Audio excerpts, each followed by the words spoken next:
Hey, good morning! Yes! Maraming salamat po for joining us today. This is Solution Grace Church. It's Sunday once again. Kumusta po kayo? Are you blessed? Are you blessed? I'm so happy. Meron ako nakikita mga na-miss natin. Yan, mamaya na natin babatiin sila. And of course, happy 4th Sunday ng March, no?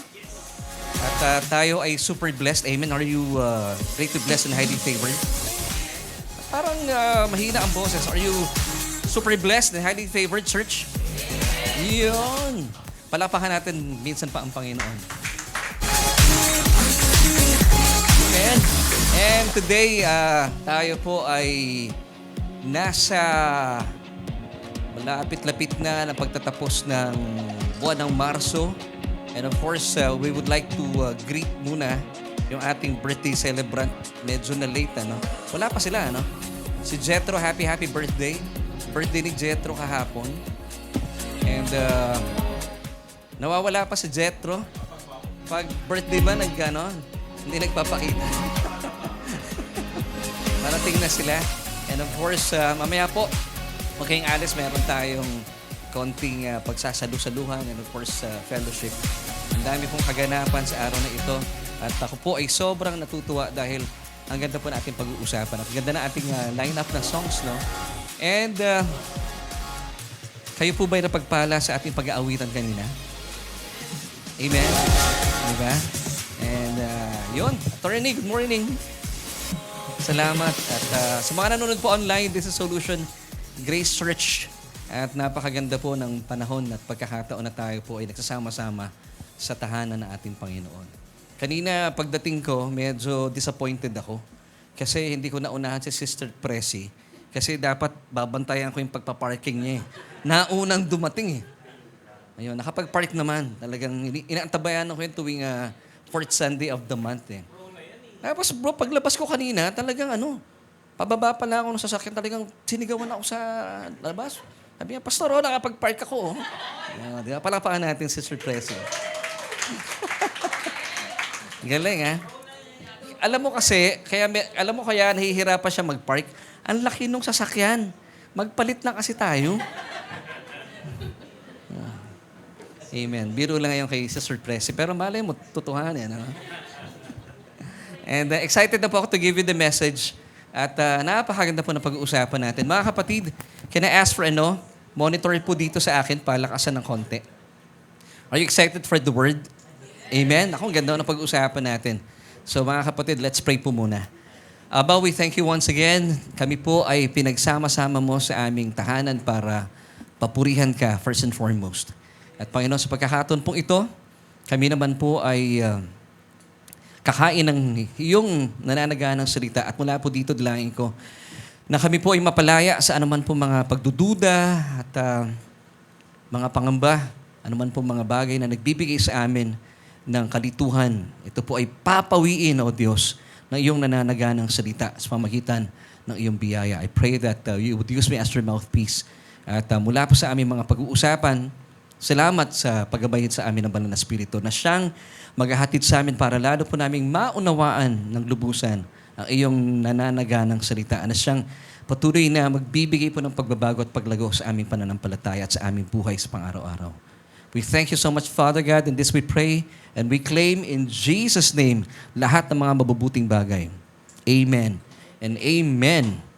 Amen. Alam niyo po, sa atin pong pagpapatuloy at pagsusog po sa ating mga pinag-uusapan, kung nasusundan niyo po yung ating ministeryo, yung ating Sunday service, ay siya nga pala, bago kayo pagpatuloy, I would like to thank si Brother Joel for leading us in communion. Kasi kanina pinapili ko siya, Brother Joel, pwede ka bang mag-lead sa communion o sa communion? So wala siyang pinagpilian talaga. At wala talagang tuwing nandito siya, pinagsasamantalahan po natin pagkakataon na siya ay ating makasama. Ay, nandun na. Tanong mo kay Ate Ashley, baka nailagay sa basura. Naku, wag naman sana. Ate Ashley, nandun sa table eh.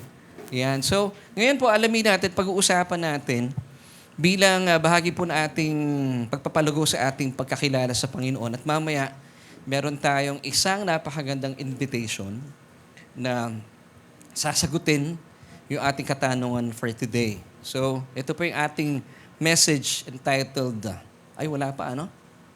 A Guide to Navigating True Transformation. Pag sinabi nating true transformation, ito po ay nangyari from the inside out. Now, yung po mga pagbabagong ginagawa ng maraming tao na hindi po nananagumpay, ang tawag po dito ay self-modification. Yung bang tipong pag sumasapit ng bagong taon, nangangako tayo, pagdating ng 2025, hindi na ako mag-extra rice, di ba? Marso na, marami na akong nag-fail na naman. Nung kasagsagan po, dapat, pag nangangako kayong ganyan, dapat bago sumapit ang Kapaskuhan. Hindi, pinapatapos muna yung maraming kainan, then mangangako no? And then pagsapit ng New Year until Feb, ay sasakotoparan pa ito. Pero pagdating ng March, April, and so on and so forth, wala na. Nakakaligtaan na. So anong tawag po doon? Self-modification. Ang pangyayari yun, it's from the outside in. Kaya po, hindi po ito nangyayari. Pero I would like to navigate you. Paano yung true transformation? Ito po yung sistema ng Panginoon. Yung self-modification, ito po yung sistema ng tao. Na kung saan, gusto natin baguhin natin mga sarili, pero hindi po ito nangyayari. Now, sino po dito ang gustong tayo po ay nananagana at lumalago sa ating pananampalataya at nagbabago? Okay ba sa inyo yung sasabihin nyo sa buhay nyo bilang Kristiyano na, hindi, okay na to. Okay ba kayo sa gano'n na lang? Sino dito yung gusto yung buhay nila sa Panginoon ay, okay na to? Nung araw, alam mo yun, si Mrs. nakakita nung vlogger na yun eh. Sabi ko, nagluluto siya oh. Laki nung kawan. Sabi ko, kasalagay pa lang. Okay na to. Ang bilis. So kayo po ba'y papayag sa mga ganong statement bilang mananampalataya? Okay na ako dito, Pastor.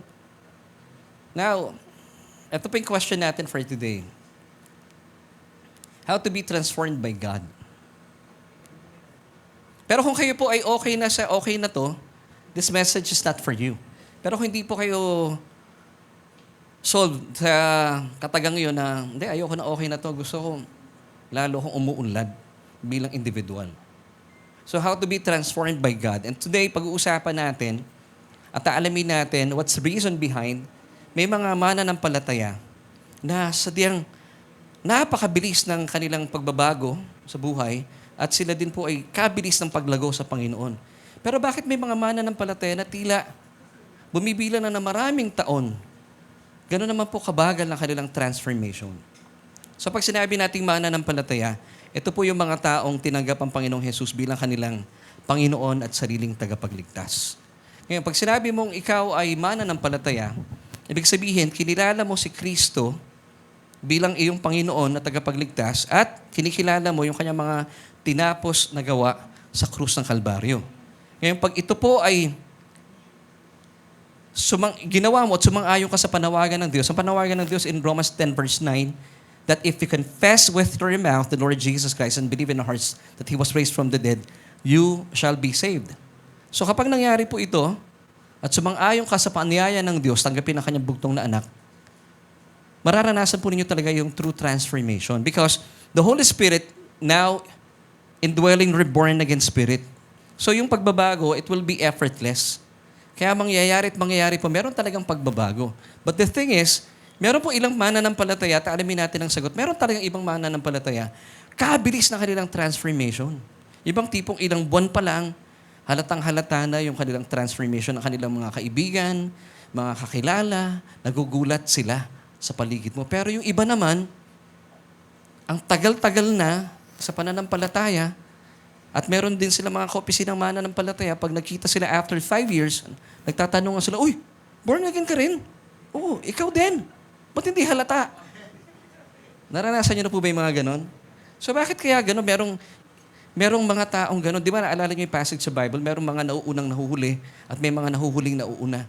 Bakit po kaya? Yun ang ating sasagutin. And I will guide you to yung navigation ng Panginoon in true transformation. Ito po, kung gusto nyo talagang maranasan ang mabilisang pagbabago, kasi ako, Gusto ko, pag meron akong pupuntahan as much as possible, ayoko yung maraming mga pupuntahan pag gusto ko makarating ka agad doon. Ganon din po sa buhay natin bilang mananampalataya.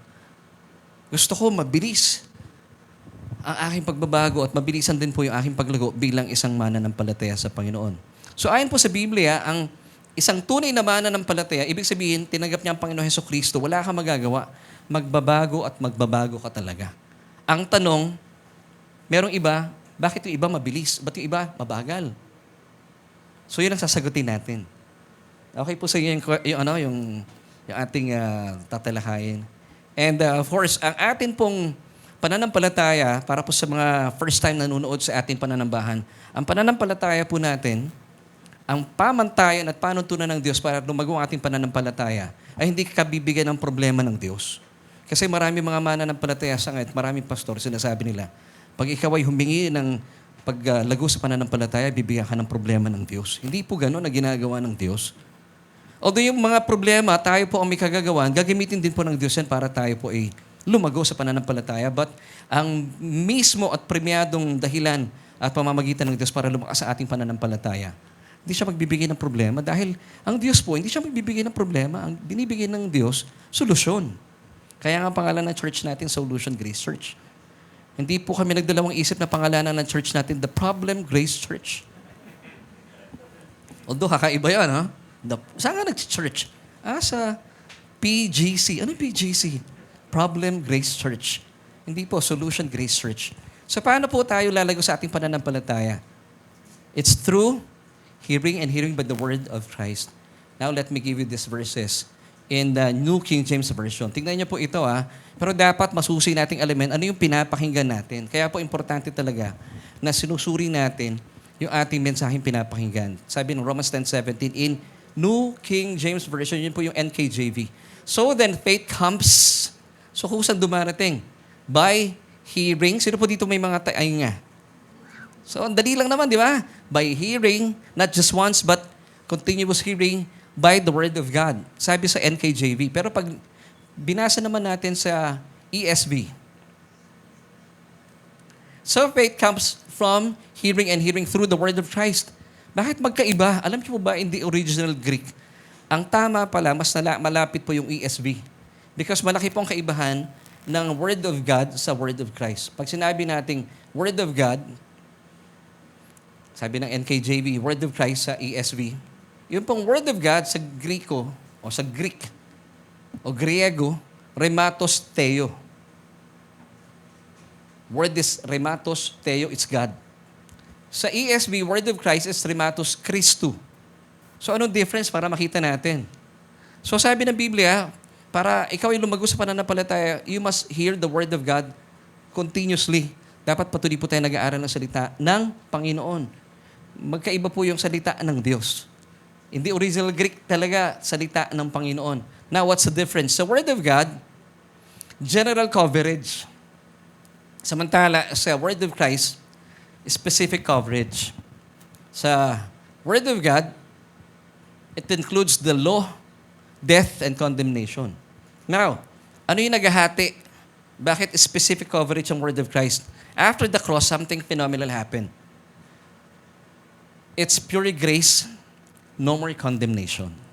Because lahat po ng condemnation, inako na ng Panginoon sa krus ng Kalbaryo. Remember, Romans 8 verse 10? Anong sabi ng Romans 8 verse 10? For God so loved the world. Tama, Sister Pressy? Tama po ba, tita?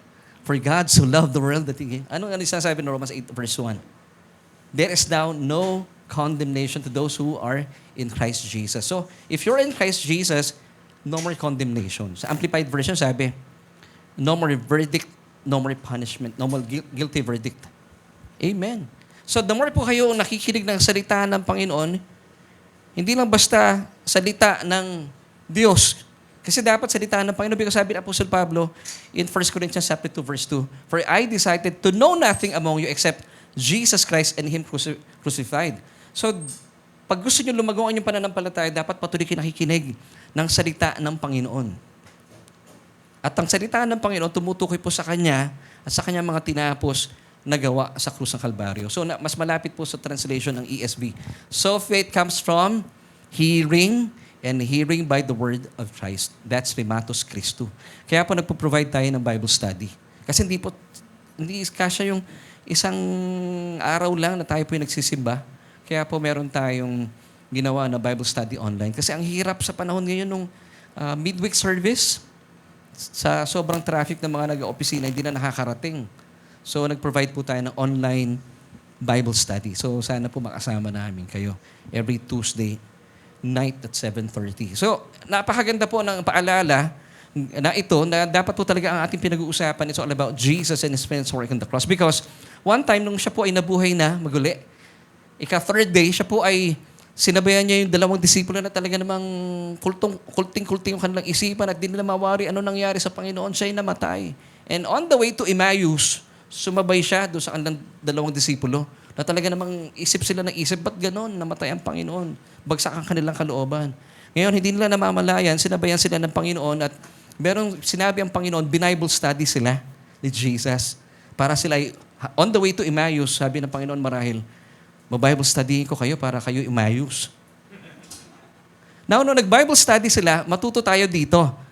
Nung nag-Bible study sila, ang tinuro sa kanila ng Panginoong Jesus mismo, it's all about Him. Because the gospel, it's all about Jesus and His finished work on the cross. Let me give you Luke chapter 24. Tingnan niyo po ito.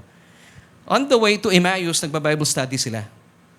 In verse 27 ng chapter 24 ng Luke. And beginning at Moses and all the prophets, gumamit po siya ng Old Testament because in those days, wala pa namang New Testament Jesus expounded to them, itong dalawang disipulo na bagsak ang puso dahil hindi nila matanggap ang nangyari sa Panginoong Hesukristo. In all the scriptures, the things concerning Abraham, concerning Moses, concerning Elijah, concerning David, or concerning himself. So it's all about Jesus. Pinakita niya sa lahat, beginning sa Torah and all the writings of the prophets. Kasi po ang writings ng Old Testament divided into three. Yung Torah, and then yung writings ng prophets, and yung Psalms. Kaya sa Psalms, yung yung scriptures doon in poetry form. Kaya nakasama doon si Job pag binasa ninyo. Psalm, Proverbs, tapos yung kay Job. Yan. So, lipat tayo sa verse 44. Still with Luke chapter 24. Then, Jesus said to them, These are the words which I spoke to you while I was still with you, that all things must be fulfilled, which were written in the law of Moses. So yung kanyang kamatayan at muling pagkabuhay were written in the Torah and the prophets and the Psalms concerning me. So pag nagba-Bible study tayo, tama yung ginagawa natin sa church. Hindi tayo nagbibigay ng mga inspirational message lang. Hindi tayo nagbibigay ng motivational talk. Ginagamit natin si David, gayahin nyo si David, gayahin nyo si Elijah. Hindi po. Yung buhay ni David, buhay ni Elijah, buhay ni Moses, dapat hanapin natin kung nasaan doon sa mga kasaysayang yon ang Panginoong Hesukristo at ang kanyang mga tinapos na gawa sa krus ng Kalbaryo. And that's the gospel. Amen. So, importante po na makita natin ang Panginoong Hesukristo. So, ito yung pamamaraan ng Diyos para tayo po'y lumago at mabilisang lumago sa ating pananampalataya at maranasan po natin ang ganap at mabilisang pagbabago sa buhay. Now, bakit po kaya, balikan ko yung question ko kanina, no? Yung ating question for today, how to be transformed by God. Tapos sususugan ko ng tanong, bakit po kaya may mga mananampalataya na kaibilis ng kanilang paglago sa kanilang pananampalataya at pagbabago sa buhay. Pero yung iba, katagal. 5 taon na, ganun pa rin. 10 taon na, hindi pa rin nagbabago. Now, kapag meron kasi mga mananampalataya tinatawag na sila yung mga Kristiyano sa nguso, familiar kayo doon? Ang tawag dito mga professors lang. Paano natin malalaman na sila po'y Kristiyano sa nguso? Yung mga Kristiyano sa puso, nakikita natin yung pagbabago. Sa pag tinatanong ako ng ibang mga tao, paano mo malalaman na isang tao ay tunay na ligtas? Well, binabalik ko po sila sa Biblia. Sabi ng Biblia, in 2 Corinthians 5, verse 17, Therefore, if any man is in Christ, he is a new creation. All things have passed away. Behold, all things have become new. Yung mga Kristiyano sa nguso, yung bang mahilig lang magsalita pero wala pong manifestation sa buhay. Yung bang tipong, bago siya nagpunta ng church, ano lang siya, nagsusugal lang. Pero paglipas sa maraming taon, nagtayo na siya ng pogo. Yun. hindi siya mananampalataya. At pagdating ng 5 taon pa, 10 taon na, talaga namang umunlad yung kanyang business. Wala yung pasugalan, nandun na yon. Tapos meron pa siya mga drugs. Pero sumisimba. Na masasabi ba nating mananampalataya po yon? Bahala siya sa Panginoon. Yung tipong dati siya ay kumukupit lang bago siya pumasok sa church. Nung nag-church na siya, bumilang ka ng 5 taon, 10 taon. Ngayon, ganap ng magnanakaw. So, masasabi natin mananampalataya po ito? Siya ang bahala sa Panginoon. Hindi tayo para humusga. Ito yung mga pwede natin sabihin ng Kristiyano sa nguso. Hindi nakikita yung pagbabago. Nung dati, siya po ay mataray. Nung tumagal ang panahon, naging maldita na. So, makikita natin, di ba? Napaka-obvious ng pagbabago. Dati po ay ano lang siya, masungit. Pero nung umulad ng panahon, sabi niya Kristiyano siya, pero nguso lang, abay, laging magagalitin, salbahe na. So malinaw, hindi po buhay sa kanya ang 2 Corinthians 5:17. Pag sinabi natin Kristiyano sa puso, pumasok na magnanakaw, ngayon hindi na, nagtatrabaho na. Nagbibigay pa sa kapwa niya. So meron pong yung pag-unlad niya para sa kabubuti ng kanyang sarili. Because the Holy Spirit is working in him and through him and for him. Kaya po, ang tunay na mananampalataya, hindi pwedeng hindi mo makitaan ang pagbabago sa buhay. Natural po iyon. Mangyayari at mangyayari. Now, sa mga pagbabago pong ito, alamin natin, bakit may ibang mabagal, ba't ibang mabilis? Totoo bang ang Panginoon po ang nasa likod nito na meron siyang pinipili? Gusto ko si Brother Albert, mabilis lalago yan. Pero may itatalaga ba ang Diyos na si Sister Jackie ay gagawin kong mabagal ang paglago nito? Sa tingin mo, ganun po ba ang Diyos? Sino pong naniniwala na gano'n ng Diyos? Meron siya itinatalaga. Etong grupo dito, mababagal to. Baga maaga dumating. Yung grupo dito, mga late to, pero mabibilis dumalo. Mabilis ang paglago. Ganun ba ang Panginoon? What do you think, mga kapatid? Kasi meron po nagsasabi na gusto ng Diyos, gagawin niya ang gusto niya mangyari because He is a sovereign God. Because He controls everything. Napakinggan niyo na po ba yan, yung word na sovereign? Tinignan ko po sa diksyonaryo. Kuya Aves, pwedeng palakas ng konti. Tinignan ko po sa dictionary yung word na sovereign. And then nakita ko po, wala po sinasabi that God controls everything. Wala pong gano'n. Pag sinabing sovereign, ito po yung definition.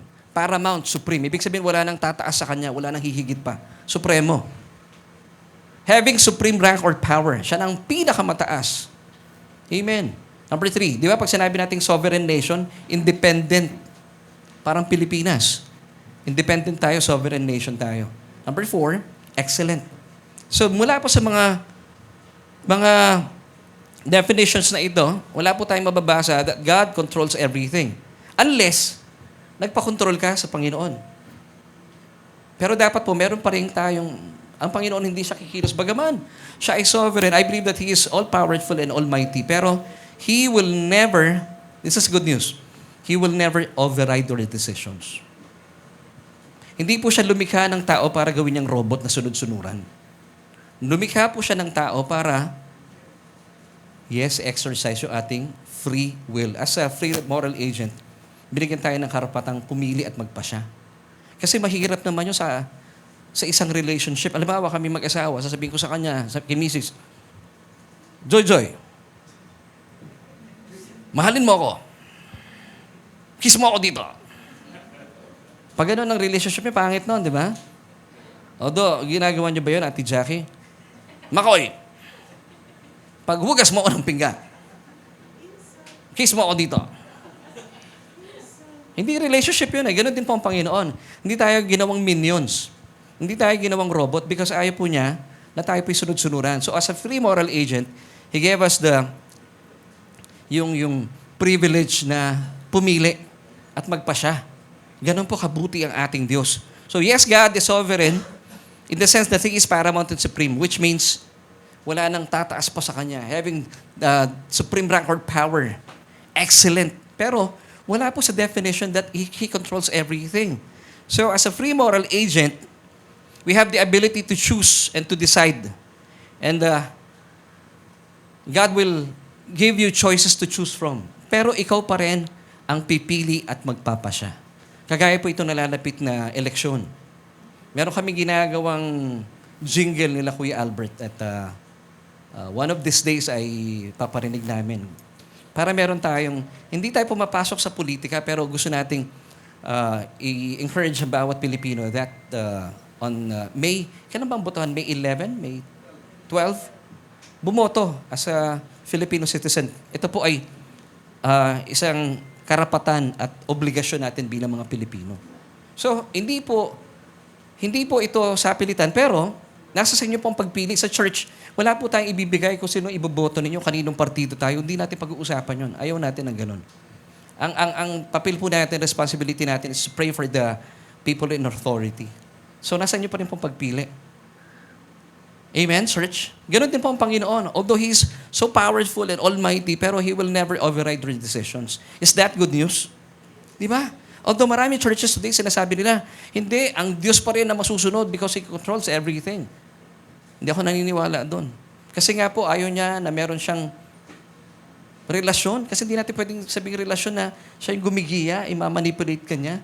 Nung pong kinuha ni Eva yung pinagbabawal na bunga mula sa pinagbabawal na punong kahoy. Nung isusubo naman ni Eva yun, hindi naman siya ginano ng Panginoon, di ba? Wag yan, hindi. Pagkakagat, lagi na una babae, and then binigay niya kay Adan. Nung kinagat na, nung kakainin na ni Adan, hindi naman siya pinigilan ng Diyos eh.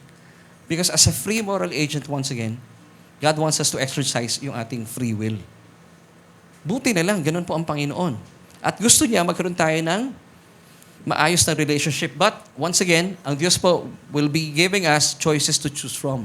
Now, tingnan po natin yung verse na ito. Deuteronomy 30, verse 19. I call heaven and earth as witnesses today. Again, so that I have set before you life and death. See?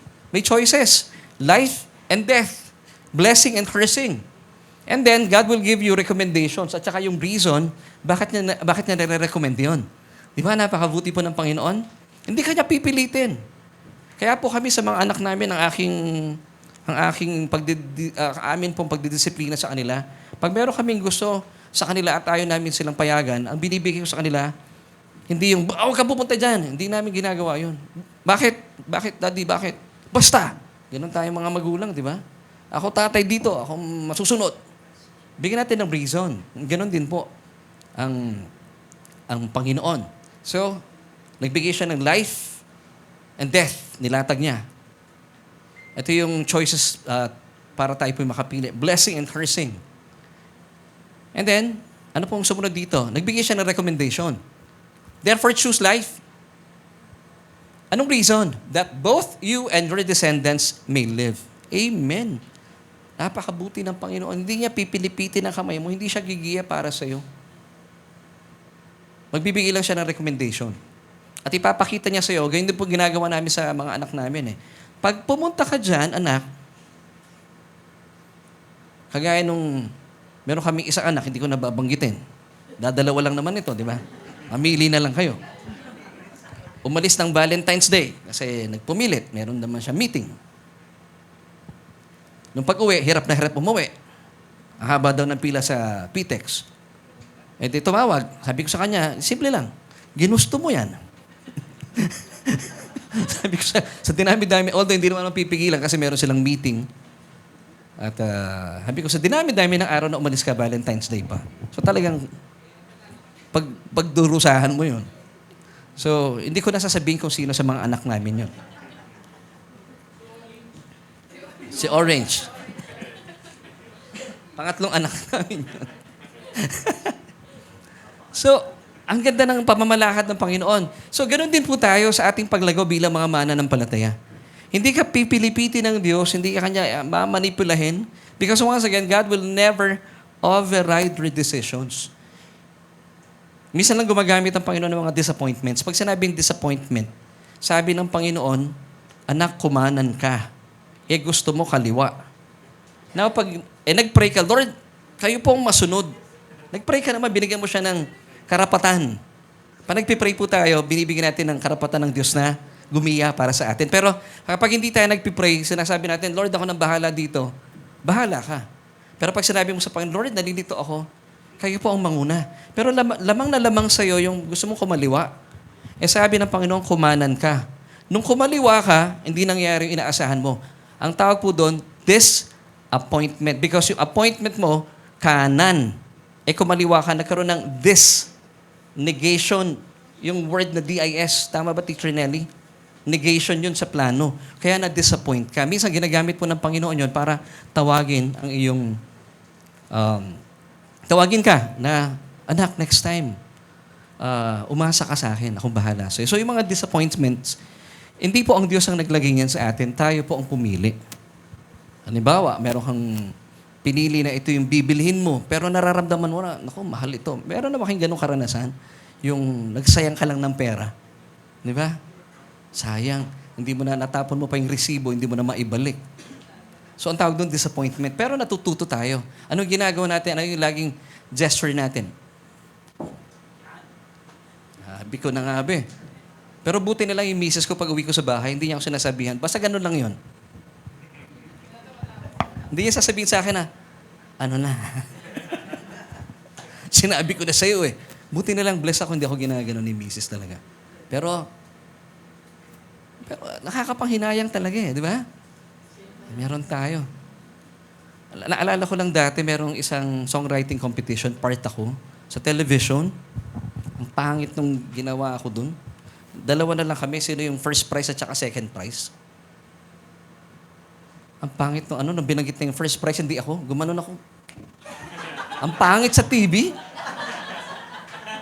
Ano yun eh, 1991. Ano yung contest na yun? Likhawit. Kitang-kita eh. Taas pa ng buko, ganun pa eh. Tapos payat-payat ko. The winner is, binanggit yung kasama ko. Yung kasama ko, yung kaibigan ko rin yung pastor. Siya nanalo. Kitang-kita talaga sa TV. Ano channel yun ba?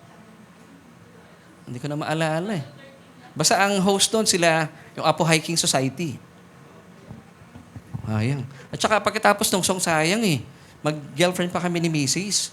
Eh syempre, sobrang kang overwhelmed doon sa competition, ano? Eh, andun yung mga kamag-anak mo. Alam mo kasi pag nananalo ka sa competition, ang success ay relative. Dumadami relatives mo rin eh. So, yung girlfriend ko, si Joy Joy, hindi ko masyado napansin. Nagtampo. Talagang umalis na gano'n sa PICC. Hinahabol ko. Sayang. Nung pagkakataon, hinahabol ako ni Danny Javier. Gusto sana kunin yung song. Eh dahil nagtampo si Joy Joy, hindi na natuloy yung song. Sayang.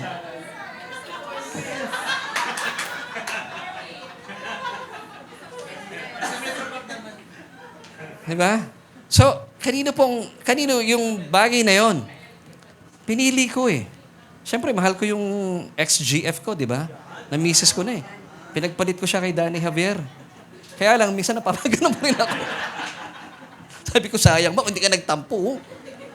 Nasa Apo Hiking na sana yung song. Hindi natuloy. Anyway, so, ganito rin po tayo. Bakit tayo lumalago ng mabilis at nagbabago ka agad?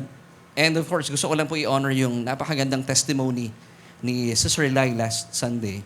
Na palakpakan natin ang Panginoon sa buhay ni Sister Lai. Lalabas natin yan. Sa mga hindi nakapanood, sayang ha, sayang.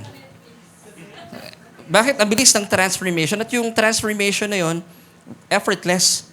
At nagugulat yung mga tao sa paligid niya. Yun na alamin natin. Pero may iba, bumilang na ng ilang taon, walang nagugulat sa buhay niya. Yung mga tipong, youth, sabi nga, hindi ka nagbabago. Christian ka? Talaga, hindi halata. So bakit ganon?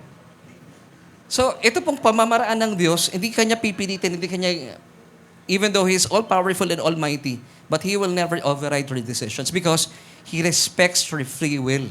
Kaya nga, binigay sa atin to exercise yung ating free choice. So, bibigyan tayo ng kalaya ng Panginoon mamili at magpasya. Gaya na sinasabi ng Deuteronomy 30, verse 19. He will give you choices to choose from, blessing, cursing, life, and death. And then, merong recommendation. Therefore, choose life and the reason so that you and your descendants may live. So, ang puso ng Panginoon is life talaga. Gusto niya mabuhay ka at mag-enjoy ka sa buhay. Now, ganito rin po ba ang pamamagitan ng Diyos kapag tayo po ay gusto nating lumago o tipong okay na to, Lord. Ganon din po ang sistema ng Panginoon. Now, let me give Romans chapter 12, verse 2. Tingnan natin itong talatang ito. Maganda po yung talatang ito, hindi masyado napapansin ng marami. And do not be conformed to this world. Huwag daw po tayo sumang-ayon sa mundong ito, but be transformed by the renewing of your mind, that you may prove what is that good and acceptable and perfect will of God. Now, the Greek word for transformed in this passage, it's metamorpho. Sabihin nyo nga po, say this with me, metamorpho. Metamorpho. Sige nga po, pakibasa nyo once again. Metamorpho. Ibig sabihin na metamorpho, change of form. Okay, change of form. So this speaks of yung manifestation physically. Nakakuha niyo yung pagbabago. Yung hahalata. Kasi ang isang mananampalataya, nung na-born again siya, saan po nangyari ang pagiging born again? Sa spirit. So pag sinabi natin na born again ka, yung iba kasing tao, pag sinabing, born again ka, saan ka na born again? Ito, ako. Hindi niya ma-define kung saan siya na born again. Tayo po mga mananampalataya, tripartite being tayo. Tayo po ay composition ng spirit, soul, and body. Kaya po tayo tripartite. So saan tayo na born again? Sa spirit. Yung pagbabago sa spirit, no, ako po yung na born again, hindi naman ako tumangkad, ganito pa rin. Hindi naman tumangos ang ilong ko, ganito pa rin. Hindi makikita. Ngayon, para makita po yung pagbabago mo, ano yung halatang halata na makikitang nagbago ka? Hindi makikita yung espiritu eh. Mahalatayan una, yung kaluluwa, yung pag-uugali. Kung paano mo hinahandle yung iyong EQ. Tumataas bang EQ mo o mababa pa rin ang EQ mo? Emotional quotient. And then, saan pa nahahalata? Nagmamanifest po ang pagbabago. Ito yung tinatawag nating metamorpho, change of form sa physical body. Ibang tipong iba na yung kilos mo at galaw. Nakakuha niyo po? Amen? So pag sinabi nating metamorpho, it means to transform or to change in form. Kaya napansin nyo, si Sister Lai, marahil yung kanyang mga office mates, una nilang nakita yung kilos ni Sister Lai. Di ba? Sabi nila nung araw, sobrang negastar niya. Sobrang negative, ibig sabihin natin. Pero nakita nila, wala namang effort talaga ang kapatid natin. Pero bakit sino una-una makakita ng pagbabago natin? Yung mga tao na kasama natin. Una sa lahat, yung kasama natin sa bahay. Kasi self-modification lang yung pagpunta mo sa labas, bait-bait mo. Praise the Lord. Pagdating sa bahay, mura ka ng mura. Hindi po tunay na pagbabago yun. Pagpunta mo sa church, hallelujah, praise the Lord. Pagdating mo sa bahay, hindi transformation yun. So dapat kung ano po yung nakikita sa atin. Of course, hindi po tayo kikilos ito. Kagaya sinasabi ko, pag sinabi natin true transformation, it's the Holy Spirit Himself. Pero pag self-modification yan, mahirapan ka. Kasi binabantayan mo rin sarili mo eh. Kapag sanay ka magmura, di ba, kailan mo nahuhuli? Sa bahay niyo, ano yung kinatatakutan ninyo? Ako, ang tapang ko eh. Kahit iharap mo sa akin yung mga daga na yan. Huwag lang ipis. Lumalabas yung totoo mo eh. Pero pag tayo pinasusuong sa problema, di ba? Doon tayo lumalabas kung ano yung pag-uugali natin. Tawag doon self-modification. Pero pag totoong binago ka ng Panginoon, wala kang dapat ikatakot. Be natural. Amen. So, metamorpho, para maintindihan natin, it's a process called sanctification. Sige nga po, pakisabi ninyo, sanctification. Now, ano po yung sanctification? Basahin natin ang definition. The process begun by God. So, sino po ang nagpasimula? Diyos. Kaya effortless sa part natin. It's a process begun by God, completed by God, and progressively carried on by the believer in cooperation with God. So, ito po ibig sabihin nito. Ang Diyos po ang nagpasimula, ang Diyos din ang tatapos. Amen? Nakuha niyo? So, ang trabaho ng Diyos, siya magpapasimula. Ikaw ay mararanasan mo ang metamorpho. Yung kapahayagan ng pagbabago na anyo. Siya magpapasimula, siya ang tatapos. Pero yung gitna, kailangan po ng Diyos ng iyong participation and cooperation. Parang, halimbawa, nag-decide ka mag-church. Lord, gusto ko mag-church, pero nakahiga ka pa rin. Hindi ka naman gagawin ng Diyos, tayo, tapos buhos. Hindi mo na ganoon eh. Ikaw magde-decide, di ba? Mga kapatid, nakukuha niyo po. The process began by God, completed by God, and progressively carried on by the believer in cooperation with God. So nakikipagtulungan tayo with God, He wants you to participate. Why? Because God is not manipulative. Hindi po siya nagmamanipulate. Hindi kanya pipilitin sa isang bagay na ayaw mo. Tuloy natin, in which the believer is being transformed into the very image of Christ. So tayo po, bilang mananampalataya, nung tayo po naging born-again Christian, ang una po nangyari sa atin ay justification. Come on, say this with me. Justification. Pag sinabing justification, tayo po sa harapan ng Diyos, pinaging matuwid niya. In other words, naging righteous tayo. Now, ito pong event na ito, it's an instantaneous event. Mabilisan. Hindi ito yung ganun, ha? Ganun. Okay, may kaibahan, ha? So, instant po ito, ha? Justified tayo. Wala kang iniambag. Sa harapan ng Diyos, nung tinanggap mo si Kristo, automatic yun. Sa mata ng Diyos, nakikita ka niya matuwid kay Kristo Jesus. Ang tawag dyan ay justification. Wala kang iniambag dyan from start to finish. Okay, tayo po pinaging matuwid. Kaya lagi niyong binabanggit, gaya sinabi ni Brother Joel kanina, I am the righteousness of God in Christ Jesus. Amen. Now, ito pong sanctification, it's a process. Pag sinabing process, dahan-dahan. Pero, yung dahan-dahan na yan, yung iba, nagpo-flow dun sa ritmo ng pagbabagong ito na sanctification. Yung iba naman, hindi nagpo-flow. Ang bagal. Halimbawa, ang beat per minute nito ay, kunwari lang, ay 70 beat per minute. Yun ang standard, kunwari, ano? Ikaw naman, bakit may ibang mananampalataya, wala sila sa 70, which is, for example, standard. Yung iba, bakit nasa 35 lang? Yun ang alamin natin. So, it's a process. Once again, sanctification, the process began by God. Siya nagpasimula, completed by God. Siya rin na magtatapos, and progressively carried on by the believer in cooperation with God. So, yung gitna, may participation tayo. Makikipag-cooperate tayo with God. Sa anong pamamagitan? By reading the Word of God, by listening by the Word of God, nagba-Bible study po tayo, and nakikinig tayo palagi at nag-aaral tayo ng salita ng Panginoon. Hindi pwedeng pag Sunday lang po tayo nag-aaral. And then pagdating ng Monday till Saturday, puro social media tayo, Twitter, ano pa bang social media ngayon? Yung iba, nag-stay na lang talaga sa Friendster. Naku po, sobrang kabagal talaga. So, nasa atin ang decision. Amen, church? Nakukuha niyo po? So, ang tawag dito ay metamorpho, the change of form. 2 Corinthians chapter 3, verse 18. But we all with unveiled face, beholding as in a mirror the glory of the Lord, are being transformed into the same image from glory to glory, just as by the Spirit of the Lord. So, sino kumikilos para tayo po'y baguhin ng prosesong ito? Ang banal na Espiritu pa rin po. It's an act of God. Amen. Di ba nung tayo po ay nagkaroon po ng tinatawag na regeneration? It's an act of God where a spiritually dead person, tayo po ito before, is made alive in Christ through the Holy Spirit.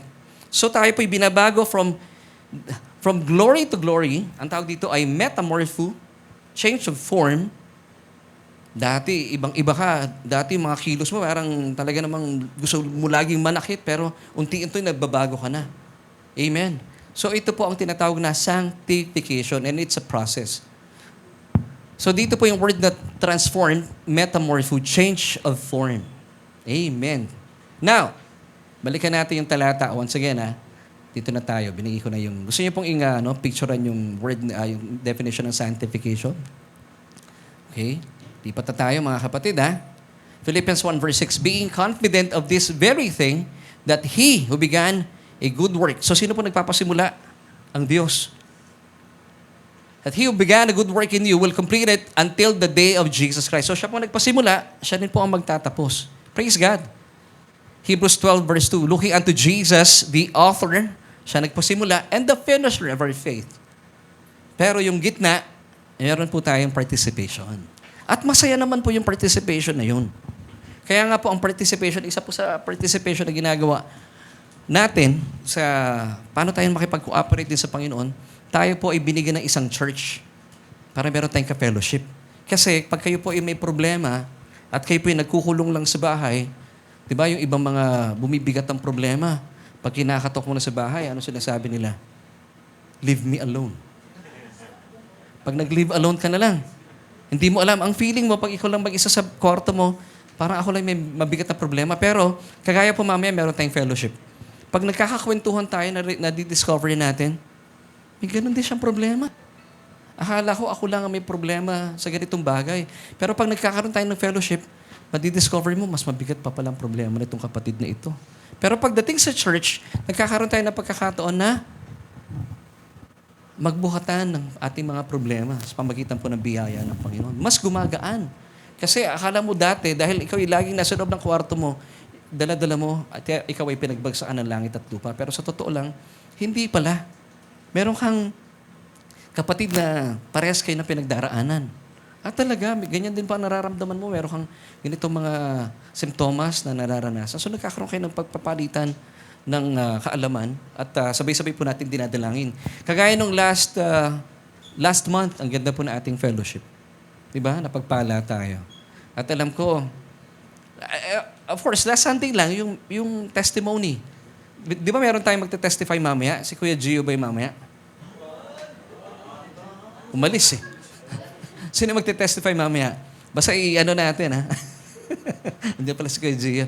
Kuya Gio, i-ano na natin, schedule na po natin. Wag na. Joke lang, Kuya Gio, ha? Pero kung sino man po yung mag-testify, feel free. Schedule natin. Ang ganda. Amen. So ito po ang maganda nangyayari sa atin bilang mga mananampalataya. Amen. So, paano tayo makikipag-cooperate with God? Tingnan po natin itong, let's go back to Romans chapter 12, verse 2. And do not be conformed to this world, but be transformed. Now, have you noticed, yung talatang ito, we are the ones to transform, hindi po ang Diyos. So, nasa decision natin. Di ba may free will tayo? Sabi dito, and do not be conformed to this world, but be transformed. So once again, tayo yung magdedesisyon na magtra-transform o hindi. Now, alam niyo po, mamaya meron tayong papakinggan magandang awitin. Sabi ko sa Panginoon nung nabasa ko ito before, Lord, gusto kong maranasan yung tinatawag na metamorpho. Alam niyo, meron lang po kami isang panalangin ni Mrs. na mamaya po aawitin natin at bibigay sa atin ng magandang rendition ni Brother Junex. Sabi namin ni Mrs., Lord, we want to know you more. And it's a wonderful prayer. Panginoon, gusto na ka namin makilala pa ng lubusan. And I believe na dito po nagsimula yung mabilisan naming journey at patuloy namin nakikilala ang Panginoon at lalo kaming namamangha sa pagkakilala namin sa Panginoon. Meron po ibang mananampalataya ganitong prayer. Tinanggap nila ang Panginoon, Lord, okay na to. Ganun po ba ang prayer ninyo? Pansinin niyo, mabagal po ang transformation. So, ito pong prayer na to, Lord, I want to know you more. And Lord, okay na to. It's up to you. Kaya mabagal po yung tinatawag na metamorpho. Now, once again, paano tayo matatransform? Kasi ikaw muna dapat magdesisyon eh. So, paano magkakaroon ng transformation? It's by the renewing of your mind. Pag sinabing renewing in Greek, it's anakainu. Come on, church, say this with me. Anakainu. Nagmamadali po kayo. Anakainu. Ano ibig sabihin nun? Renewing the mind. Doing the opposite. Kung ang ginagawa po ng mundo, papunta dyan, do the opposite. Pabalik kayo. This is anakainu. So, once again, and do not be conformed to this world, but be transformed. So, tayo pa magdedesisyon nun. For you to be transformed, you have to renew your mind. Pag sinabing renew, sa Tagalog, ano yung renew? Pagbabago. Anong difference ito sa repentance? Ang repentance po, metanoia, change of mind, pagpapalit. Medyo hawig din. Pero dito po, renewing the mind. That's anakainu. So, ito po ang dapat muna mangyari. Pag nagkakaroon po kayo ng pakikinig ng salita ng Panginoon, for example, napakinggan ninyo, sabi ng salita ng Panginoon, bilang anak ng Diyos, ikaw ay pinatawad na sa lahat ng iyong mga kasalanan. So, it's up to you kung matatransform ka ng katotohanan ito, kung papaniwalaan mo o hindi. Kasi marami pa rin pumana ng palataya, hindi naniniwala. So, sinong nasa likod ng kanilang paniniwalang yun? Sino nag-decide for them? Ito, nag-decide po ba ang Diyos? Hindi po. Sino nag-decide? Church. Tayo pa rin. Halimbawa, na meron tayong napapakinggan. Merong iba, sabi ng, halimbawa, kanina si Brother Joel sabi niya, at ito naman po yung nakaayon sa salita ng Panginoon.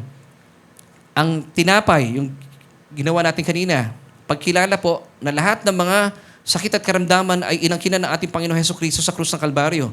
At ikaw, na nananampalataya sa ngayon, ay pinagaling na sa lahat ng iyong karamdaman. Nakikinig ka. Now, it's up to you kung magkakaroon kang tinatawag na renewing the mind. Dati ang paniniwala mo, tapos na ang healing. Pero dahil napakinggan mo ito, it's up to you. Ikaw pa rin pipili at paniniwalaan mo ba na, am I really completely healed? Hindi. Yung iba naman sabi lang, hindi, malabo eh. May rayuma pa rin ako eh. Nakukuha niyo yung point? Nasusundan niyo po ako? So dapat magkaroon muna, first and foremost, magkaroon muna ng anakainu para magkaroon po ng tinatawag na change form, metamorpho. Nasusundan niyo ako, church? So first and foremost, magkaroon muna ng anakainu. Change. Renewing, I should say, renewing of the mind. Pagbabago. Nagkakaroon ng pagbabago. Nagiging bago yung outlook mo. Kagaya kanina, sabi ni Brother Joel, yung dugo representing the cup, ikaw ay pinatawad na. Dati ang paniniwala mo, makasalanan pa rin ako, ay Kristyano ako, pero nagkaroon ng pagbabago ng kaisipan. Pinatawad na pala ako. That's renewing of the mind. And then, pag ito po yung nagkaroon ng pagbabago, saan po nangyayari ang pagbabago? Renewing of the mind. The mind is a main faculty. Na pagkaroon po ng pagbabago sa iyong isipan, huwag po kayong mag-alala, effortlessly, susunod na po ang inyong damdamin at kalooban. So anong tawag dito? It's part of sanctification. Tawag dito ay anakainu. Amen? Now, pag sumunod po ang damdamin at kalooban ninyo sa inyong isipan, huwag po kayong mag-alala. Effortlessly, magmamanifest po itong anakainu na ito sa inyong physical body. Tawag dito metamorpho, which is change of form. Nakukuha niyo, church? Now, paano tayo nababago? Paano tayo nasa-sanctify? Hindi po yung mga fake news sa Facebook. Hindi kayo nakikinig sa Facebook na sinabi lang ni ganyan, ni ganon. Hindi po. Hindi kayo kumukuha lang ng mga message sa TikTok. Tawag doon fake news. Pwede kayo makulong. Nakita niyo po yung nangyayari na hearing sa Kongreso? Ako po, ang major ko nung college ay major in journalism. Tinuruan kami sa aming school bago ka maglabas ng balita, dapat 4 na bahagi ang tatalakayin mo. Naalala ko nung araw, si Miss Tina Monzon Palma, nagbalita siya. Kuya Gino, alala mo yun? Nagbalita siya, napatay na. Nakalimutan ko yung binalita niya na matay na yun na naging biktima ni a certain powerful anak ng isang powerful, hindi ko alam kung politician yun eh. Hindi ko nababanggitin ang pangalan. Nabanggit lang niya sa kanyang programa na patay na yung bata. Hindi pa pala. Tanggal siya sa Channel 7. Because yun po ang responsibility na isang journalist. Tigit tayo pamananampalataya. Huwag kayo basta-basta tumatanggap lang ng hindi salita ng Panginoon kasi maapektuhan din po kayo sa inyong buhay mananampalataya. So nakukuha nyo, mga kapatid? So wag lang kayo basta-basta nakikinig kung kani-kanino. Huwag kayo, napakinggan ko ito sa TikTok eh. Tingnan nyo po yung nangyari sa Kongreso. Kaya po yung mga nanonood sa atin, be responsible kung kayo po ay vlogger or vlogger pag nakikinig na salita ng Panginoon, nagbablog na iidlip, ang tawag diyan ay vlogger. Vlog. Nakikinig sila, bilang vlog. Bumablog yung ulo sa simento. So, maging maingat po tayo. Amen. So, ito pong sistema ng Panginoon. So, once again, nasa inyo po ang pag-renew ng mind. Pag may napakinggan kayo tunay na balita at binigyan naman po sa inyo mga talata, at ang basis natin, it's the finished work of Christ on the cross, you must believe it. Para po magkaroon ng tinatawag na, ang una dito, pag naniwala kayong tawag dito ay anakainu. Pag nagkaroon po ng renewing of the mind, huwag kayong mag-alala. Pag nagbago po ang inyong isipan, patungo sa katotohanan, susunod na po dito ang inyong damdamin at ang inyong kalooban. And then, pag nangyari po ito, ang tawag ditong proseso ay sanctification. Ang Diyos na nagpasimula, nag-participate ka. Bakit? Kasi tinanggap mo, nagkaroon ka ng pagbabago. And then, huwag kayong mag-alala, magkakaroon po ng manifestation na tinatawag na metamorpho sa inyong physical body. Change of form. Ngayon, iba ka ng kumilos. Dati, simangot ka. Pag sinabing ngiti, purihin natin ang Panginoon. Pero ngayon, nagtataas ka na ng kamay. Ang tawag dito ay change of form. Dati, ayaw na ayaw mo nag-hallelujah. Feeling mo corny yan. Pero ngayon, hindi. Hallelujah talaga. This is change of form. This is metamorpho. So ito pong bagay na to, ang tawag dito ay sanctification. It's a process. Amen. Kaya po ngayon, hindi na tayo nahihirapan. Ngayon, dahil nung araw, ganyan ka lang magtaas ng kamay. Pero dahil ang prayer mo, hindi yung, Lord, okay na to. Ang prayer mo, Lord, I want to know you more. Yung kamay mo talagang tinataas mo sa pagpupuri sa Panginoon. Pag sumasayo yung nandito sa harapan natin, yung praise and worship team natin, talagang hindi mo pigilang sumayaw, tumatalon pa po tayo. Huwag kayong mag-alala, matibay yung natin.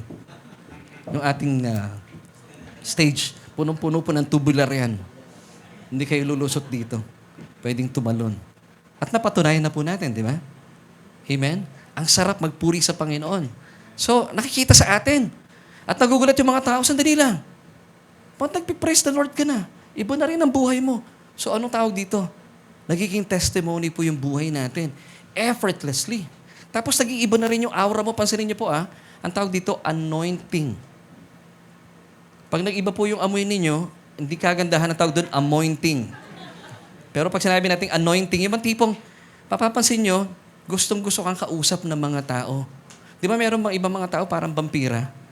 Para mapagkausap mo sila, ang lakas-lakas mo, pagtapos na kayo mag-usap, nanghihina ka, parang naninipsip ng dugo. Pero ikaw hindi. Pag may problema yung office mate mo na yun, ikaw ang unang hinahanap. Alam mo kung bakit? Hindi niya alam kung anong meron ka, pero ang tawag doon, anointing. Pagkausap ko niya, lalo silang lumalakas. Ang tawag nila, ang tawag ng mundo, maswerte yung taong yan eh. Tayo ang tawag natin, we are greatly blessed and highly favored because we are deeply loved by God. Amen! Nakakuha niyo po? So itong maganda nangyayari sa atin. Hindi tayo iniiwasan ng mga tao kasi hindi tayo nakikita nila bilang mga problema. Nako, yan na naman si problemang habol. Hindi sila gumaganyan. Pag nakikita ka nila, hahabulin ka nila kasi ang sarap mong kasama. Amen? Ito yung mga anak ng Diyos. And then, later on, mapapatanong sila. Alam ko, pare-pares tayo may problema. Pare-pares tayo may 24 hours a day. Pero anong meron ka na wala ako? Na wala kami? Doon na magsisimula. Nagsalita yung buhay mo dahil nag-manifest yung anakainu, nakita yung metamorpho, yung change of form sa buhay mo, and then nakikita nila, ba't kami lahat nakasimangot? Ikaw nakasmile. Anong sagot mo? Sa Diyos, yung kinanta natin kanina, ang papuri, bibigyan natin lahat ng papuri sa Diyos. Di ba? Mga kapatid, ito po ang buhay ng isang mananampalataya. Kaya po, ito po, kaya nina-navigate kayo sa true transformation. Hindi kayo nagpapakahirap na yung tipong, linggo na naman, mamaya magpapakabait ako sa church. Magsasanay na naman, hallelujah, hallelujah, hallelujah. Kasi pagdating doon, dapat masanay ko, hirap. Hallelujah, hallelujah, hallelujah. Hallelujah, hallelujah, hallelujah. Alala ko nung araw, meron pang hallelujah, hallelujah, hallelujah. Di ba parang praktisado eh. Hindi gano'n. Ang tawag doon, self-modification. Nagiging natural lang tayo. Amen, church? Kaya pag nagpupuri tayo sa Panginoon, pasensya na po kayo. Pag talagang praise and worship, minsan talaga hindi ko nakikita yung mga nasa paligid ko. Sarap magpuri sa Panginoon. Eh. At gusto kong papurihan ng Panginoon sa buhay ng ating mga praise and worship leaders. Of course, salamat kay Kuya Albert. Palapakan natin ang Panginoon sa buhay ni Kuya Albert. Ate Jackie, si Kuya Aves, si Kuya Gab, si Jetro na may birthday kahapon, at saka si Aryan.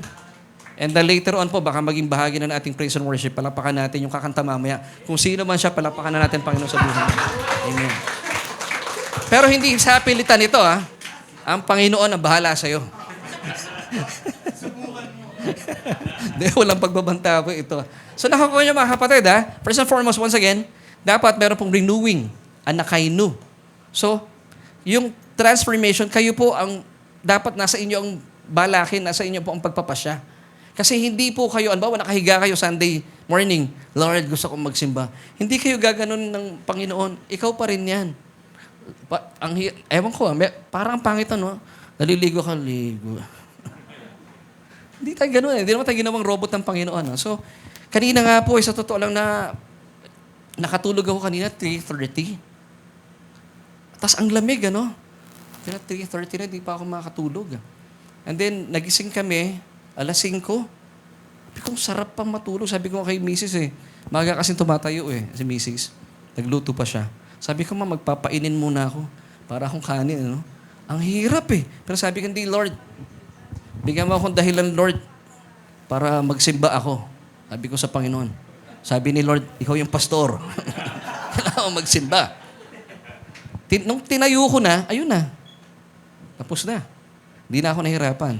Yung simula lang struggle. So, ang Panginoon po magpapasimula, siya ang tatapos, pero sa atin po yung participation. Mga kapatid, it's up to you. Kung ang prayer mo ay, Lord, I want to know you more. Or, Lord, okay na to.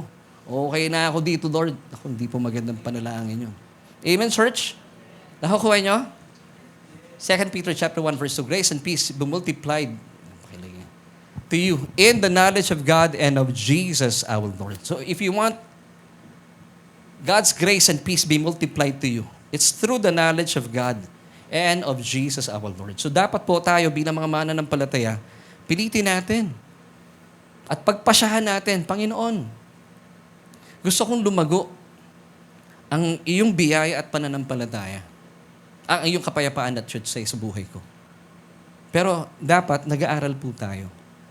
It's a decision. Now, Laverne, kasi nahihirapan akong mag-decide.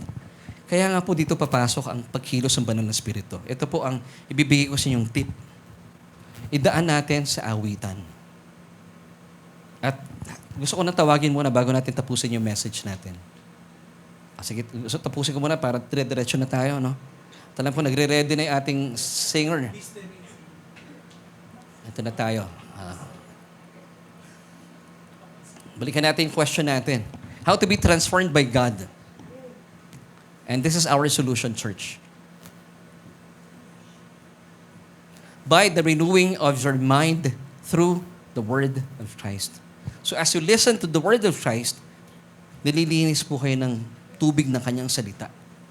Kasi from Monday till Saturday, nadudumihan po yung ating mga paa sa paglakad, sa pag-araw-araw na buhay.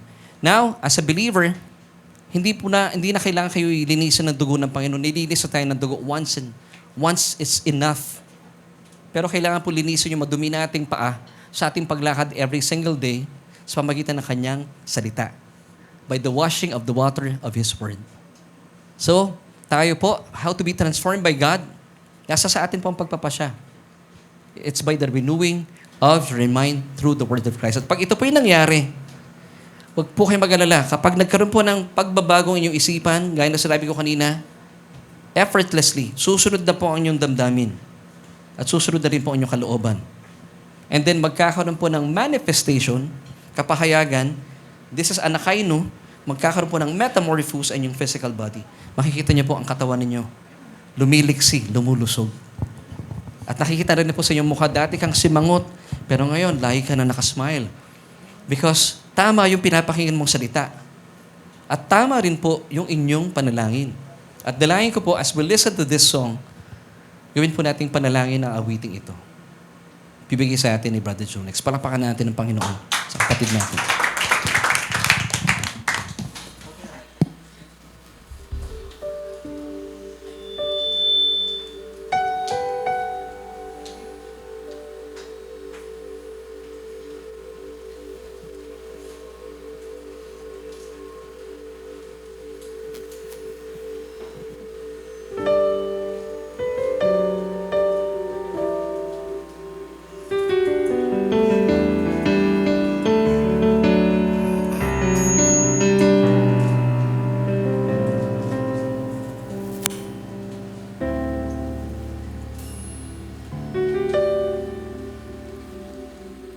Just the time I feel that I've been caught in a mire of self. Just the time I feel my mind's been bought by worldly wealth. That's when the breeze begins to blow. I know the Spirit comes, and all my worldly wanderings just melt into His love. Oh, I want to know you more. Deep within my soul, I want to know you. Oh, I want to know you, to feel your heart and know your mind. Looking in your eyes, tears up within me. Cries that says I want to know you. Oh, I want to know you more. And when my daily deeds ordinarily just life and song, my heart begins to bleed. Sensitivity to Him is gone. I've run my race, but sit my own pace and face a shattered soul. Now the gentle arms of Jesus warm my hunger to behold. And oh, I want to know you more. Deep within my soul, I want to know you. Oh, I want to know you, to feel your heart and know your mind. Looking in your eyes, tears up within me. Cries that says I want to know you. Oh, I want to know you. And I would give my final breath to know you and your death and resurrection.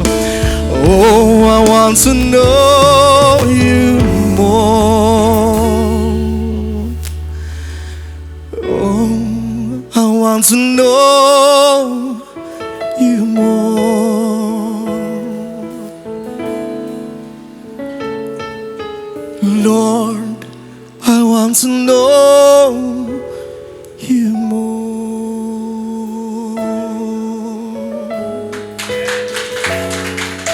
Thank you, Jesus.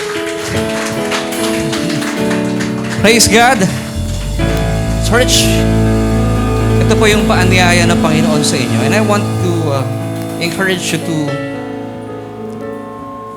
to make this your prayer.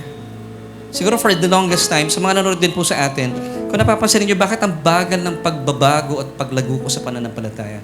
It's because, gaya po ng sinabi ko kanina, maybe, ang panalangin niyo po Lord, okay na ako. Okay na to. Pero church, ang sarap po na makilala natin ang mas malaliman ng Panginoon. Ang sarap ng journey na to sa buhay na ito. Kapag meron po tayong dinadala sa buhay, pansinin niyo po yung mga taong hindi malalim at ayaw nila makilala ng lubusan ng Panginoon. Kayo po yung maraming tanong. Na yung tanong na yan, pag tinamaan kayo ng problema, mabilis kayo mabagabag. Pero yung mga taong, ito po yung panalangin, Lord, I want to know you more. Dahil lumalalim tayo sa pagkakilala sa Panginoon, yung atin pong pagbabago, yung ating paglago sa pananampalataya, ay lalo po natin tinatanggap na isang napakagandang karanasan. At ito po yung karanasan na nararanasan namin sa aming pamilya. And I want to invite you, make this your prayer, church. Pwede ba nating sabihin sa Panginoon? At I would like to invite you to sing with us. Pwede ba natin kantahin yung chorus part? Bilang prayer natin, church, pwede po ba tayong tumayo as we sing the chorus part? Ito po, depende pa rin po sa inyo at hindi po ito sa pilitan and even sa mga nanonood sa atin online. It's up to you, church. Gusto niyo po ba na mas makilala pa ng lubusan ng Panginoon? Kasi po, pag nakilala niyo ng lubusan ng ating Panginoon, grace and peace will be multiplied in your life. Ang sarap.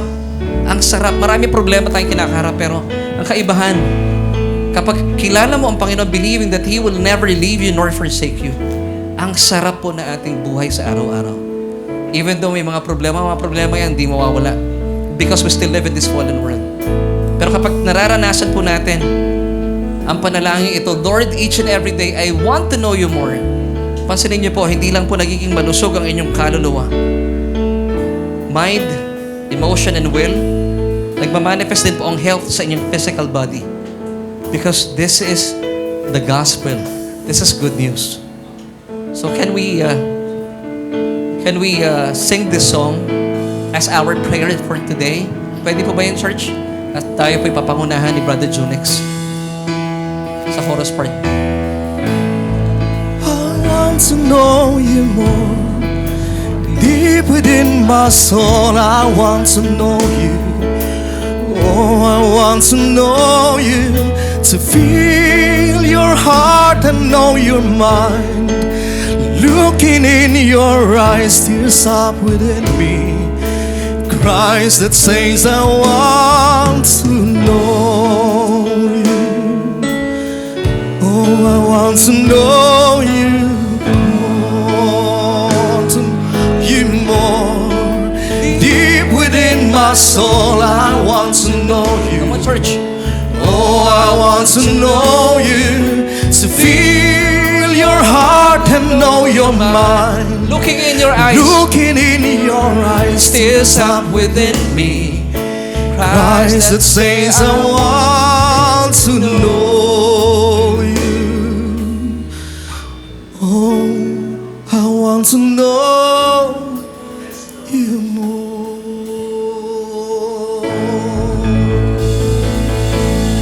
Lord, we want to know you more. Panginoon, salamat for giving us itong napakagandang revelation for today. We still live in this fallen world. Napakadaming problema. Pero thank you, Lord, for giving us this message. Lord, help us to know you more. Gaya ng sinabi mo, Panginoon, kayo ang magpapasimula. Kayo rin ang tatapos. But Lord, you're asking for our participation and cooperation. And Lord, bilang aming participation at pagsang-ayon sa iyong paanyaya, ito po ang aming panalangin. As a church, even yung mga taong nanonood online, Lord, we want to know you more. Mga kapatid, if you're still struggling with this life, ang dami po ninyong dinadalang mga problema, and still hindi kayo nananagumpay sa buhay, punong-puno ng kapaitan ng inyong puso, still ang daming tanong, at tila hindi kayo napapahinga for this past few days or past few years sa buhay ninyo bilang mananampalataya, at tila napakabagal po ng usad natin bilang mananampalataya. Hindi po namamasdan sa atin ang pagbabago. I want you to make this prayer today. Lord, I want to know you more. Ito po yung magsisimula sa ating mga kaluluwa. Make this song a prayer of your life, church. At hindi po kayo bibiguin ng Panginoon. Kapag ginawa po natin panalangin po ito, true transformation will happen to you from the inside out. So church, let this be our prayer. At pag nakilala nyo ang Panginoon, ang sarap na makilala ang ating Panginoon. And the more po natin siya nakikilala, mananagana sa atin ang kanyang biyaya at kapayapaan. Totoo, marami tayong dinadala. Pero hindi ka iiwan ng Panginoon because He loves you so much. And I want to invite atin po mga kaibigan who's watching online. Kung kayo po'y wala pang relasyon sa Panginoon and you want to know Him more, sabi po in Romans 10 verse 9, that if you confess with your mouth the Lord Jesus Christ and believe in your heart that He was raised from the dead, you shall be saved. So all you have to do, just pray this prayer with me. Panginoon, sabihin niyo po ito, buksan niyo yung mga bibig. I want to know you more. And thank you for revealing yourselves to me through your message this morning. Salamat po dahil ibinigay mo sa akin ang iyong bugtong na anak na si Kristo. At naniniwala po ako na sa kanyang kamatayan sa krus ng Kalbaryo, pinawi na ang kasalanan ko. At makalipas ng 3 araw, siya ay nabuhay na maguli bilang patunay na ako'y pinaging matuwid na sa iyong harapan kay Kristo Jesus. Salamat po sa kaligtasan dahil ang aking pangalan ay nakasulat na sa aklat ng buhay. Amen at amen. Kaibigan, kung isa po kayo sa nanalangin at tinanggap ang Panginoon sa inyong mga buhay, believe that you are now saved. Nasa iyo na ang Panginoon. So please, join us every Sunday. Mag-aral po tayo every Tuesday night. At mabilisan po tayong lumago sa ating pananampalataya at makita po ang pagbabago sa ating buhay na mabilisan din. Ang sa gayon, magliwanag tayo at makita sa atin ang ilaw ng ating Panginoon. Amen. At ngayon naman po sa ating mga narito sa church and even online mga mananampalataya. Mga kapatid, this is a great invitation. Ang ganda po ng song. At salamat kay Brother Junex for giving us this wonderful reminder. So once again, marahil po, kaya mabagal ang usad natin bilang mananampalataya at hindi po namamasa ng pagbabago sa atin. It's because hindi natin panalangin ito. But praise God, God is giving us this song as a prayer. So, if you want to know more about Jesus, ask the Lord. Panginoon, it's not by might but your power. Tulungan mo akong magdesisyon na kilalanin ka pa ng lubusan. Panginoon, nakikita mo po ang iyong mga anak sa oras po ito. Marahil for the longest time sila po ay tila pa ulit-ulit ang kanilang buhay sa nakalipas na maraming panahon. Pero this time, Lord, magsisimula sa araw pong ito. Because we have decided na magkakaroon po ng anakainu. Renewing of the mind. At dahil dito, Panginoon, pinili namin, Panginoon, na kilalanin ka ng lubusan. And that's why, Lord, this is our song, this is our prayer. We want to know you more. At alam namin, Panginoon, since sanctification is a process, unti-unti pong at mabilisan din po, mamamasdan at mahahayag. Hindi lang sa aming kaluluwa, bagkus sa aming din katawan, ang iyong nananaga ng kalusugan. Na kung saan, Panginoon, pinalusog mo na ang aming mga kaluluwa. At ito pong kalusugang ito ay magmamanifest din po sa aming mga physical bodies. Lord, thank you. Patuloy mo kami busugin at ipakilala mo patuloy ang iyong sarili sa amin. Isang Diyos na nananagana sa pagmamahal at biyaya. Maraming salamat po. Lord, we want to know you more. Thank you, Lord. Patuloy mong nire-reveal sa amin ang iyong pagmamahal at pag-ibig. Thank you. And this we pray in Jesus' name. Na tayo magsabi ng Amen. Amen. Thank you for joining us, mga kaibigan namin online. See you next Sunday. Stay blessed.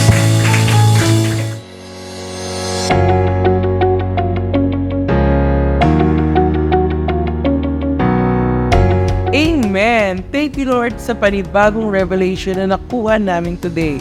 Naku, napakarami kong natutunan. Ikaw ba? Let us know in the chat box kung ano yung mga favorite takeaways mo, ano yung mga nagrema sa'yo from our message for today. Now, let us continue to honor and worship our Lord Jesus Christ by giving our tithes and love offering. But before that, let me remind you guys na ang inyong tithes ay para sa inyong home church. Pero kung kayo ay bago and you considered Solution Grace Church as your home church, here are the ways on how you can give your tithes and love offering. You can see it here on the screen on how you can give. Pwede nyo kunin ang aming account number or kung nasa labas kayo ng Pilipinas, pwede nyo i-scan ang QR code ng aming bank account. Thank you for being a faithful tither and a generous giver.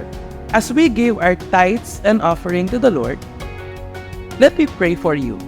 Heavenly Father, we thank you that we can give to you.